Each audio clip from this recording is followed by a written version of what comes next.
ኪራ ገና ለገና ጽናት ተነካችብኝ የማፈቅራትና የምወዳት ልጅ በማለት እንግዲህ በዛብህ የተባለውን በመደብደብ ተከሷል። ምናልባት ይህ ክስ እንግዲህ ወደ እስር ቤትም ሊዳርገው ይችላል። በዚህ የተነሳ ጋሽ ሽማግሌ እየላከ ሁለቱንም ለማስታረቅ እና እንዲሁም ደግሞ ካሳ ለመክፈል እየታገለ ነው። ናቲ የተባለው እንግዲህ ልክ ቤት እንዳለው ሰው ሁሉ ወደ እነ ኪራ ቤት መጥቶ ኒናን አስገብኝ ይላታል። ያቺ ቀበጥ የሆነች አብሮ ያለችም ልጅ እንግዲህ ምን ቅጧ የማይታወቀው ስሟ እንኳን በአግባቡ የማናቀው መታ በሰው ቤት እንግዲህ መሞላቀቅ ጀምራለች። ኒና ሁኔታዋ ምንም ደስ ስላላላት እንግዲህ ምን አይነት ጦርነት ውስጥ ነው የገባሁት በማለት እንግዲህ ውሃም ጭሌ ስትላት ከውሃው ላይ ጨው በመጨመር ከንፈሯ እንግዲህ እንዲቃጠል አድርጋታለች። በሌላ በኩል እንግዲህ ቅዱስ ወደነ አለምዬ ቤት እንግዲህ እራት ተጋብዞ ሂዶ ነበረ። እንዲሁም ደግሞ አለምዬ ትዳሯ ስለተስተካከለላት ቡና እያፈላችን ነው፣ ጨስ ጨስ እያደረገችም ነበረ ቤቷን። በዚህ የተነሳ እንግዲህ ጠላቶቻችንም ልክ እንደዚህ ጭስ ብን ብለው ይጥፎ ማለት እንግዲህ መረቃቷን ስታዘንብ ነበረ። የጽናት አባት ጋሸም እንግዲህ ኪራን በመጀመሪያ ለምንድን ነው እንደዛ አደረገ በማለት ተቆጥቶታል። እንዴ ታዲያን የምላድርግ እኔ እኮ ምንም ነገር አላደረግኳትም ነበር በወቅቱ ጽናትና እኔ ቁጭ ብለን ባየን ጊዜ ነው ይሁን ያልሆነውን ከግራም ከቀኝም ሳያጣራ ሄዶ ለማህበረሰቡ የነሰነሰውና ወሬው እንዲስፋፋ ያደረገው እኮ በዛብህ ነው። እኔ ደግሞ ምንም አይነት ትዕግስት የለኝም። በጽናት ከመጡብኝ እኔ ቀልድ የለም። ጽናትን በጣም አፈቅራታለሁ፣ እወዳታለሁ በማለት እንግዲህ ለጋሸ ፊት ለፊት ጽናትን እንደሚወዳት ተናግሯል። ኪራ ምንም እንኳን ባያስታውስ ጽናትን ግን ደግሞ እንደሚያፈቅራትም እንደሚወዳት ለጋሽ ጠንቅቆ ነግሮታል። በዚህ የተነሳ ጋሽም እንግዲህ ምንም ቢሆን እንደዚህ ማድረግ አይጠበቅብም፣ ምናልባት እኮ ይህ ነገር ወደ እስር ቤት ይዳርጋል ሲለው ግድ የለም በእሷ ከመጡብኝ የመጣውን ሁሉ ለመውሰድ ኃላፊነት ራሴን አዘጋጃለሁ በማለት ነበር የመለሰው። ናቲም እንግዲህ ያችን ልጅ ይዞ ወደ እነ ኪራ ቤት በር በማንኳኳት ላይ ያለ ኒና ወዲያውኑ ሮጣ በሩን ለመክፈት ስትዘጋጅ ያችን ቀበጥ የሆነች ልጅ አብሮ ታያለች። ደግሞ እዚህ ምን ትሰራለህ በማለት ነበር የጠየቀችው። እንዴ ኒና እንግዳ እኮ ይዣለሁ፣ እንግዳ ክብር ነው፣ አረ እንደዛ አይባልም በማለት እንግዲህ ናቲ በሰው ቤት እንግዲህ አዛዥና ፈላጭ እንዲሁም ቆራጭ ይሆናል። ኒናንም እንግዲህ ሸውደዋት ነበር የገቡ። ኒናም እንግዲህ አላስገባችሁም፣ ዘወር በሉልኝ ከዚህ ቤት እኔ ወደ አንተ መጥቼ ሳለኩ ከመንገድ ላይ እንዳላወካሽ ምን ብለህ ዝተህ ነው ይላክብኝ አይደለም። ስለዚህ ለምን ታመጣታለህ? ያውም ደግሞ ለዚች ለማትረባ የሆነች ልጅ እንዴት እንደዛ ትናገረኛለህ? በማለት እንግዲህ ለናቲ በጣም ቁጣውን አዝንባበት ነበረ። ናቲም ቢሆን ኧረ እባክሽ ኒና እንዴ ይህ እኮ በቃ የሰው ቤት ነው ምናምን እያለ በጣም ሲሳለቅባት ነበረ ካመጣት ልጅ ጋር። ኒናንም እንግዲህ በጣም በደካማ ጎኗ ገብቶ ሙልጭ አድርጎ ይሸውዳታል። ምን ነበር ያላት እንግዲህ ይህች እኮ በጣም ሀብታም ናት፣ ኧረ እባክሽ እንደው መኪናዋን የሆነ ነገር እንዳይወስድባት እንዳይሰርቃትና ትግባና አረፍ ትበል፣ ከዛ ተመልሳ መታ መኪናዋን እንግዲህ ከሰው በር ላይ ስላቆመቻት ታሸሻታለሽ ማለት እንግዲህ ለሊና ይነግራታል። ኒናም አላመነችም እና የሀብት ነገር ምን መኪና አላት እንደ የት አለ በማለት አላስገባም ብላ የነበረውን በር እንግዲህ በድንገት ለቀው ተሰወራለች። ናቲና ያች ልጅም ይሄን አጋጣሚ በመጠቀም ጥለዋት ነበር ወደ ውስጥ የገቡ። ኒናም እንግዲህ ይህች ናት ኒና ሸውዳችሁኝ አይደለም እሽ አሳያችኋለሁ ማለት እንግዲህ ፎገረች። ጽናትም እንግዲህ ከብቶችን እያገደች እያለ በአካባቢዋ ቆማ ፈገግ እያለችም ነበረ። ዳዊት መጣና ዛሬ በሰላም ነው እንዴ? በጣም ፈገግ እያልሽ ነው በማለት ይጠይቃታል። አዎ ታዲያ እስከ መቼ እኔ ማልቀስ አለብኝ እንዴ? ጠላቶችንማ ደስ እንዲላቸው አይገባም። እኔ በማልቀስ ላይማ መሆን የለብኝም። ስለዚህ ፈገግ ነው የምለው በማለት እንግዲህ ትናገራለች ማለት ነው። ዳዊትም እንግዲህ በጣም ጎበዝ፣ እንደዚህ ነው ፈገግ ማለት ያለብሽ እንጂ አንገትሽንማ ለማንም መድፋት የለብሽም በማለት መክሯት እንግዲህ ሊሰናበት ሲል ግን ያ ጀግናሽ ግን በጣም ኃይለኛ ነው። በዚህ ከቀጠለ ግን እንኳን በዛብህ አንቺ ራሱ የምትተርፊ አይመስለኝም፣ ሌላ ጦስ እንደሚያመጣብሽ ግን ዝግጁን በማለት ይመክራታል። ጽናትም እንግዲህ የመጣው ይምጣ በማለት ፈገግ ብላ እቀበላለሁ እሺ በማለት ነበር ዳዊትን የሸኘችው።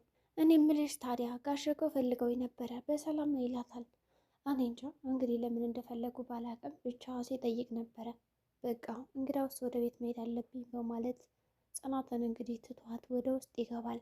ናቲና ያች ልጅ እንግዲህ ሳሎን ውስጥ ከገቡ በኋላ ወደ ድንቡጭዬ ምንድን እያሉ ኒናን ቀጠል ያረጓታል። ኒና ደግሞ እንግዲህ በመካከላቸው ትገባና ቁጭ ትላለች። ያ እንግዲህ ስፒድ የተባለውም እያያቸው ነበረ እና ምንም ሁኔታቸው ደስ አላለውም። ሴት ልጅ እንደዚህ ስትሞላቀቅ በጣም ነው የምጠላው፣ ምን ነሽ እያለ በልቡ ያጉረመርማል። ኒና ከመካከላቸው እንግዲህ ቁጭ ብላ ስለነበረ ያቺ ቀበጥ የሆነችው ልጅ ወይዬ አረ ፀጉሬን ምናምን እንዴት ነው ይህን ፀጉር ይዘሽ የምትሄጂው? ቆረጠኝ እኮ ፊቴን ምናምን እያለች መጮህ ጀመረች። ናቲም እንግዲህ ይችን የመሰለች ልጅ ለምንድን ነው ይህንን ጭድ የመሰለ ፀጉር ይዘሽ እንደዚህ የምታረጊ? ኧረ ተይ ዞር በይልኝ ይላታል። ኒናም እንግዲህ አሁን ይችን ነው ለምቦጭ ምናምን የምትላት፣ ይችን ለምቦጯን የጣለች ሴት ናት እኮ በማለት እንግዲህ ተሰድባታለች ማለት ነው። በዚህ የተነሳ እንግዲህ ስፒድም ምን እየሰደብሽ ነው ስትላት፣ ስፒድ ራሱ መልሶ ይደግምላታል እና የራሳቸው ጉዳይ በማለት ስፒድም ጥሏቸው ይነሳል።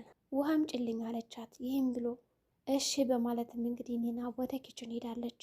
ኒና እንግዲህ የሰረቀችው ዳይመንድ ያስፒድ የተባለ ሰርቋት ሊሸጠው ወደ ገበያ ወጥቶት ነበረ። እኔ ምልሽ ያ ዳይመንድ እኮ ፎርጅን ነው፣ እንዴት ነው እንደዚህ የምትቀልጅብኝ? በማለት ኒናን ይቆጣታል። ኒናም አላመነችም። እንዲህ ያ ሁሉ የጨለማ ጊዜ፣ ያ ሁሉ የዛቻና የፍራቻ ጊዜያት ለካ ለፎርጅድ ዳይመንድ ነበረ እስከ ዛሬ ስሳቀቅ የነበርኩት። አንድ ሰካራም እኮ ኦሪጂናል አልማዝ ነው በማለት ሰርቄ ያመጣሁትን ነበረ።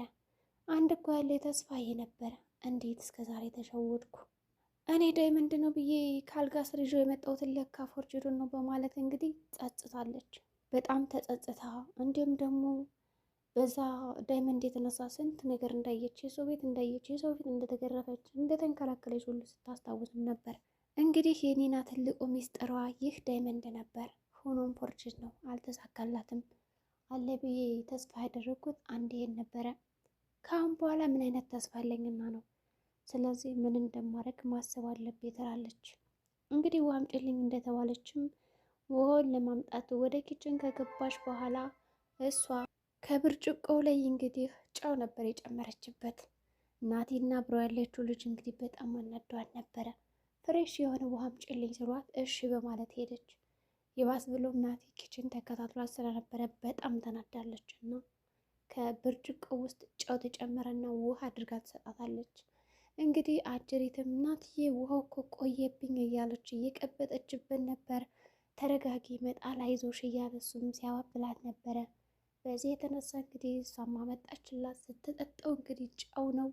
ደግ ሰርታላታለች ማለት ነው። ልክ እነሱ እንደሸወዷት ሸውዳቸዋለች ማለት ነው። ኒና እንዳቃጠለቻት ነበር ያቃጠለቻት እንግዲህ በዛ ጨው። በሌላ በኩል ያስፒድ የተባለ ከኒና መኝታ ክፍል ሄዶ እንግዲህ ቁጭ ብሎ ያወራል። እኔ ምልሽ እንዴት ነው እንደዛ የሸወድሽኝ? ግን ታያለሽ እያንዳንዳችሁ ሁላችሁንም መበቀላችሁ ይላታል። ኒናም እንግዲህ እኔ ምን አደረግኩ በማለት እንግዲህ ጭራሽ ደግሞ እንደው ከክላስ የመተ እንደዚህ ተሳደባለ ወይ ስትለው በቃ ዱላ አምሮሻል ማለት ነው አይደል አንቺ ልጅ ሊሆንሽ ነገር እስኪ ዝም በይ በማለት አመነጫጭቆ እንድትወጣ ያደርጋታል። ኒናም በቃ እኔ ልሂድ በማለት እንግዲህ ሄደች። ሰኑና መሩ እንግዲህ የኪራ እህት መምጣቷን ስለሚያውቁ ለምን ሄደን አትጠይቃትም በማለት ይመካከራሉ። መሩ እንግዲህ እንደውም እኮ ጓደኛዋ ራሱ አልመጣችም፣ ወደ ሀገሯ ሂዳ ከዛ የሰው ምላስ አናዷት እና አብገነዋት ተመለሰች። እንደው እዛ ባዶ ቤት ተዘግታ ምን ይውጣት? ለምን ሄደን አናይም በማለት ተመካክረው ለማየት ሄደዋል። ከመሄዳችን በፊት ግን እስኪ እንደውል በማለት ስልክ ይደውሉላታል። ኪያም እንግዲህ ስትደውልላት ሰኒ ማንሽ አላወቅኩሽም በማለት መለሰች።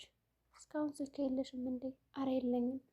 ለማንኛውም እኔ ሰኑ ነኝ፣ ወደ አንቺ ቤት ልንመጣ ነው እኔና ምሩ ስትላት ትደነግጣለች። ምክንያቱም እንግዲህ ከምትኖርበት ህይወት አንጻር እንዲሁም ከቤቷ ከምግብ አንጻር ኪያ አንዲት መኝታ ክፍል ነው እንግዲህ ተከራይታ ያለችው። በዚህም የሚበላ የሚጠጣ ከስንት አንድ ነው ያላት። ጦማን ሁሉ ነው የምታድር ብንለው ይቀላል። በዛ ላይ የአከራይዋ ፊት በጣም ያስፈራታል። ሰው በመጣ በገባ ቁጥር ይጨቃጭቃሉ። እሷም እንግዲህ እሺ በማለት አላሳፈረቻቸውም። እሺ አሁን ምን ልስራ በማለት ማሰብ ጀመረች። ቅዱስም እንግዲህ ከነ አለምዬ ቤት ሄዶ ቡና እየጠጣ ነው። እናመሰግናለን ይሉታል። ኪራም እንግዲህ ደውሎ ነግሮን ነበረ ከሰው ጋር እንደተጣላ። ቅዱስ እንግዲህ ቆይ መቼ ነው የምትበስለው እያለ ጥሩ ምክሮችን ሲመክረውም ነበር።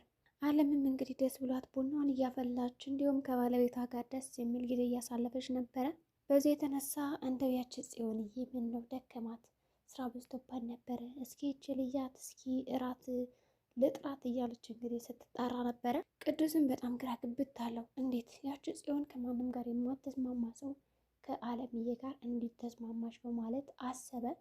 እንግዲህ ናዩም እኔም በጣም ነው የገረመኝ እኮ መስማማታቸው ደስ ይላል፣ ግን ገርሞኛል ይለዋል። ልጥራት እራትን ትብላ በማለት እንግዲህ ልቀሰቅሳት ነበር የሄደችው።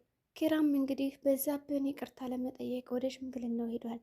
ጋሽም እንግዲህ እናንተ ሁለት ትላልቅ ሰዎች ናችሁ፣ ስለዚህ በዚህ ጉዳይ እንደዚህ መሆን የለባችሁም እና ታረቁ በማለት እርቅ እንዲያወርዱ ያደርጋቸዋል። ኪራ እሺ በቃ ተሳስቻለሁ በማለት እንግዲህ ሰላም ያወርዳሉ ከበዛብህ ጋር። በዛብህ ደግሞ በጣም አበዛው። እንግዲህ በዛብህ ካሳ ተከፍሎታል። በግ ነው የተከፈለው። የሆነ ትንሽዬ ነገር ባደረገና በደበደበ ቁጥር ካሳ ይጠይቃል። እሺ ግን እኮ በቃ ያቺ ካሳ ራሱ በጓ ትንሽ ናት ይላል። ኪራ ደግሞ አንዴ አረ በቃል እንደውም በዝቶብሃል። ሲጀምር እኮ እግር አልተሰበረ እጁ አልተሰበረ ምንም ያደረግኩ ነገር የለም። ስለዚህ ካሳው ይበቃል በማለት እንግዲህ ሰላምታውን ካወረዱ በኋላ ወደ ቤት ይገባሉ። ጋሽም በቃ እህል ነገር እንቅመስና እንሂድ በማለት ተያይዘው ሄዱ። ኪያም እንግዲህ እንግዶቿ ከመጡባት በኋላ ሻይ ለማፍላት እንግዲህ ደፋ ቀና ስትል እስቶቡ ምንም እየበራ አይደለም። ይህን ያስተዋለችው እንግዲህ ሰኒ እስቶቡ እኮ እየበራ አይደለም አለቻት። ያች አሰሪ ነው የምትሆን። አሁን ቆጣሪ ቆጥራል የምትለኝ ምን ነበረበት ሻይ እንኳን ብንጠጣ አሉች። ምሩም ኧረ ችግር የለውም አትጨነቂ፣ ደግሞ በዛ ላይ እንደዚህ ብቻ ሽንኩርት ከምትይ ለምን ወደኛ ቤት እየመጣሽ አትጫወችም አሏት። እሷም እሺ አለቻቸው። ድራማ የተቋጨው በዚህ ነው። ሰላም ጤና ይስጥልኝ ቻናል ቤተሰቦች፣ ለዚህ ቻናል አዲስ ከሆኑ ሰብስክራይብ ያድርጉ። በቀጣይ ቪዲዮ እስከምንገናኝ መልካም ጊዜ ሆነላችሁ።